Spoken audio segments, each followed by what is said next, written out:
It's a country born from a violent breakup. Stories of genocide, ethnic hatred and civil war reverberated around the world. Back then, it would have been hard to have imagined Serbia as part of the European Union. And though many obstacles remain, and the past is difficult to forget at times, some 20 years on, it is on the path to membership.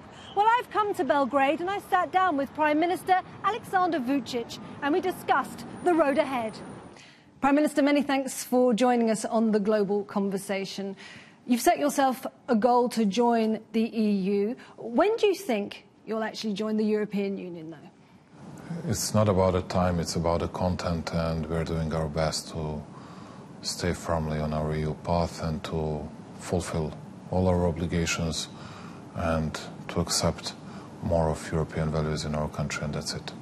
There's been a certain amount of EU enlargement fatigue at European Commission level, but at the same time, sometimes you seem to be quite fed up with the process and have said that you don't feel particularly respected by the European Union.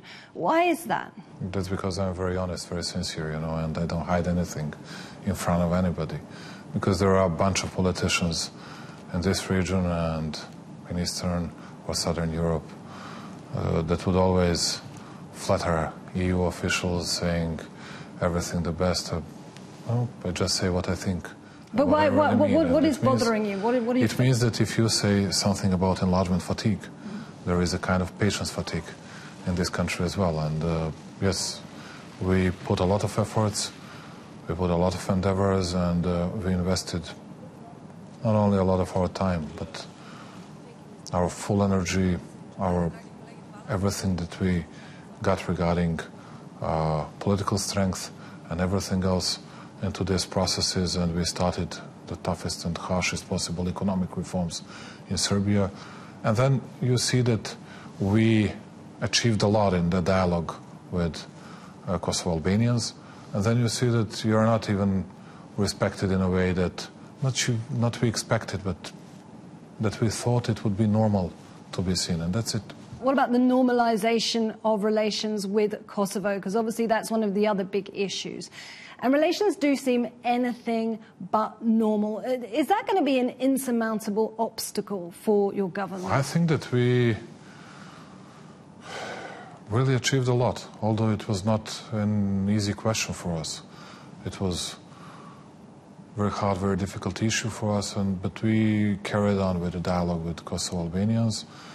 Very recently, we succeeded to finalize the Justice and Judiciary Agreement. We signed an implementation plan on that. We resolved an issue of civil protection.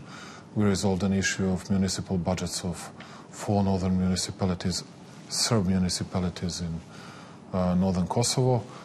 Then we still are negotiating, even today, on energy and telecommunications issue. Well, but a recent EU Commission report on Serbia highlighted, and I quote here, "It is important that high-level dialogue resumes." And you can only assume that there isn't that high-level dialogue because recently the Prime Minister, or former Prime Minister of Kosovo, now the Foreign Minister, Hashim Thaçi, was meant to come to Serbia for a meeting on regional reconciliation. He couldn't because he discovered he'd be arrested if he came on this soil. There isn't that high-level dialogue taking place. Otherwise, he wouldn't have wanted to come. There is high-level dialogue taking place every single month. Twice or three times a month. But he knew that it would happen because he had that verdict from 1999. And it was nothing new for him, you know, it was a kind of political game. And nobody was surprised with that. But we speak to each other. I met him, I think, 32 times. So it was a provocation? You know, when you speak to me, it's a kind of different style that I use. I don't criticize all the others from the region. I don't do it. Even if I need to respond to them, I always do my best to avoid. Because you said it was a lack of political will on your part. Lack of political will. Okay, but well, the government. Would you like us to see that the government would be in a position to abolish verdicts? I don't see that would be a kind of democratic value that we would be boast of. That is something that everybody in the world would criticize. And that was not a fact, actually. He knows that I was very willing to meet him whenever and wherever he wanted to meet us. Apart from here? Of course, apart from here, because there is that verdict, and he knew it from the very beginning, but it was a kind of political issue for himself. Politically, it obviously is a complicated issue, Kosovo, but I think also for Serbs, it's a very emotive issue, and that was really highlighted to the world in October last year during the Euro 2016 qualifier match between Serbia and Albanians. And for our audience, a member of the crowd flew a drone flying an Albanian flag across That was the a pitch. terrible provocation done against us, and they did it here on purpose. But I think that we reacted quite well. We protected Albanian players, we protected Albanian supporters. No one was hurt. But what it shows, though, is that it's such an emotive issue for Serbians. And can you turn It showed that someone wanted to provoke us, but it showed that we were very calm, that we were not aggressive at all. And after that, after 70 years, for the first time, Edi Rama came to Belgrade, and I received him. And then I saw him for the second time here in Belgrade. And within 10 days, 15 days, I'll go to Tirana. And that would be the first visit of the Prime Minister of Serbia after 80 years, something like that. But do Serbs support your détente with Kosovo? I cannot tell you that, but to be very honest, my job is to take care of the interests of this country and to do something for the sake of our people. And it doesn't matter whether it fits to everybody's way of thinking here in this country, or whether all the other guys would agree on something or not. We are in charge of dealing and delivering the real results for this country. And what we want to see, it's a calm, it's a very stable region. That's what we need. We're coming to the 20-year anniversary of the Dayton Peace Accords, also of the Srebrenica massacre. But when do you think it will be possible for this region to put the past behind it, to kind of have some sort of closure? I can tell you that that's the first pillar of Serbian government politics. That's political and regional stability. And we really invested a lot. First of all, for the first time, after 70 years, we established not too bad or not bad relationship with Albania. We talked to each other for several times, not only in Brussels, but here in Belgrade as well. Now we'll carry on with our dialogue in Tirana.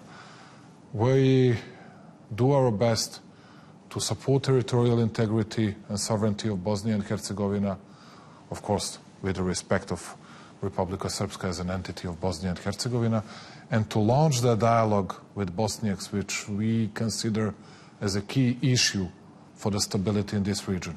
We have very good relationship with Montenegrins, the best in our history since they separated from Serbia. We have very good relationship in Macedonia, with Hungary, with Bulgaria and Romania. We created that Craiova group. Serbia has never had better relationship with their neighbors. But that ethnic tension continues to bubble and explode. That's why I'm emphasizing this. That's why I'm emphasizing this, because you cannot kill the emotions of people, but you have to do something against that. And these anniversaries I was just mentioning, the 20th anniversary of the Dayton Peace Accords, the 20th anniversary of Srebrenica. And 20th anniversary of Storm Operation, when hundreds of thousands of Serbs were expelled from Croatia, is also this year. You were the information minister for Slobodan Milosevic. When you look back at that time, how uncomfortable does it make you feel? Do you feel kind of ashamed of your role in that period of history? About being an information minister, it's very easy for me to respond. I feel very uncomfortable with an information law that I proposed at that time. That's the thing, that I felt very uncomfortable, but I was very sincere with my people. And what was that information law? It was a very stupid information law, and I confessed that to my people, and I said it thousands of times. Repressing foreign media. It allowed that in a way. It was not on that purpose and not deliberately, but anyway, it led us to such a consequences, and that's why I said it very openly, very publicly. I didn't hide it. What about the time... But it had nothing in common with the wars. Mm-hmm. What about then the Times speeches towards Parliament? There's video of you goading the international community where you warned that for every Serb killed, 100 Muslims would be killed. It was extracted from the context, and of course I had a lot of stupid statements, but not that one. That was absolutely extracted from the context. So you didn't say that? No, not in that way, not in that context. But anyway, I was not hiding everything that I was saying. There were many stupid things, of course. There is suspicion here now because of your role as the information minister. And we received this question from Alexander Kokotovic, who says, how would you compare the state of press and media freedoms now to the time when you were Minister of Information? Because there is concern over the freedom of expression. I think it's very sticky to me, you know. It's very easy to say something against me on that, but I can tell you there is a full media freedom in this country. Of course, it can always be better, and I will do my best to secure it. But they can criticize myself, everybody, whenever they want, in a way they want, in all the medias, and there are no problems at all. Why then, in a recent EU-Serbia progress report, why would it be stated that there are concerns, quote, of the deteriorating conditions for the full exercise of the freedom of expression, and that Serbia fell down the World Press Freedom Index, 13 points? Whatever they say, we brought in accordance and we harmonized 3 different laws, 3 media laws with the European Commission, and we passed it in the Parliament. We are ready to But discuss. in reality, passing laws is one thing, the reality on the ground, the media is free here? That's what I think. Of course, many people would not agree on that. I'm always ready to hear all of your remarks, all of their remarks, and if possible, to establish even better conditions for them. Not afraid of that at all. Why would it be then that you sometimes have accused media here of being liars? No, I'm saying to someone, you know, when someone says something to me which is not true, I just respond. I think that's a democracy. I have my own right to say something what I really think. Or that is forbidden. I don't think so. Another integral part of the EU accession process is obviously aligning Serbian foreign policy with that of the EU. There was concern at the European Union regarding the sanctions imposed on Russia regarding Ukraine. Serbia chose not to do that. I'd like to bring in this question from Ahmed Alfin, who says, would Serbia harmonise her foreign politics to be the same as the EU? And if you do, I'd like to add, then you would be in a situation where you'd have to follow the European Union in these situations, which might be uncomfortable for Serbia. Serbia is doing that. But still we are not member of EU, and we have to take care of our own interests. We do support territorial integrity of Ukraine. Mm-hmm. I think that we act very responsibly. I spoke to Petro Poroshenko. They supported our territorial integrity as well. But when it comes to this question of sanctions, as you were to go down further down the road, would you... We need to take care of our economic survival, and if, let's say, Poland imposed sanctions on Russia, they would get billions of support from European Union. Would you support us with 1 billion for our agricultural products? No, I don't think so. It means that we have to think about our peasants, our farmers, and about our state budget. But you might have to make that choice between the EU and Russia. Could your friendship with Vladimir Putin be the price to pay? What kind of price you're speaking about? Because it's not a kind of balanced position. We are on our EU path, and that's our strategic goal. But yes, on the other hand, we would like to preserve good relationship with Russians. That's it. It's not about personal relationship or something like that. And do you think the two are possible? Can you retain a foot in both camps in this situation? It's not about retaining foot in both camps. We are on our strategic goal is our EU path. But yes, we would like to have good relationship with Russia. And I said it about our EU path in front of Putin very publicly, very openly. But I say in front of you, in front of Han, in front of Angela Merkel, yeah, we would like to preserve good relationship with Russia as well. Yes, that's our politics. In terms of the economy, Serbia has been suffering from the economic crisis since 2009. You've imposed harsh austerity measures. We've seen, if we look at the situation in Europe, austerity hasn't really been shown to work as effectively as one would have hoped. The economic crisis there is lingering. Why are you so confident that this austerity measures will work in Serbia? I see the first results, and I see that IMF changed their focus on our growth rate. It was firstly -1, then -0.5, now it's 0.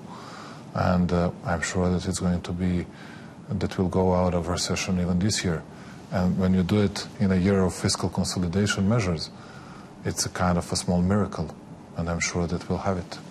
And every country who's in a situation like yours needs its people behind it. And there is concern over brain drain, the best and the brightest leaving Serbia. Adriana says, what are you doing to stop well-educated people leaving Serbia? We are doing our best. It's the case with Serbia, but not only with Serbia. It's the same case with Romania, Bulgaria, Poland, all the other southeastern European countries. The best way to fight that is to secure better business environment in this country, to change the economic perspectives, to give that kind of hope to our people, and that's what we are doing. And I hope that within 2, 3, 4, 5 years, many people will come back from abroad because they'll have the same conditions in this country like they have in many other Western European countries. You seem very tired. You seem like the work of leadership is exhausting. Is it exhausting? No, I didn't want to look very tired. I thought that I was always ready to fight and ready to struggle for my ideas, and maybe I was a bit slower than you were expecting, but I'm always full with energy and ready to fight for a better future for Serbian people, and have no problems with that. As we mentioned, you began under Slobodan Milosevic. Now you've led your country on a different path. What makes a good leader, in your opinion? As Margaret Thatcher used to say, that not always the most welcome decisions are the best decisions. And these austerity measures that we started to provide into deeds and harsh economic reforms, all these measures were not very welcomed by our people. But after all, I'm sure that people of Serbia will see that these measures were the best measures that we were in a position to launch. If you'll speak about regional stability, regional reconciliation, that would not be very much shared in this country, but I don't care about it. I'll carry on with that because I think that's a very right politics, and that's the only politics that will bring us to a real result, which means better future and better life for Serbian people. And finally, Stephen asks, are you proud of yourself and your achievements? I'm always doing my best to criticize myself, and self-criticism is something that I live with and I live on, and but I do my best to do something that would be important for the country, and there are other people that would assess it, that would make a real estimation on it, not myself. Prime Minister, many thanks for joining us. Thank you very much.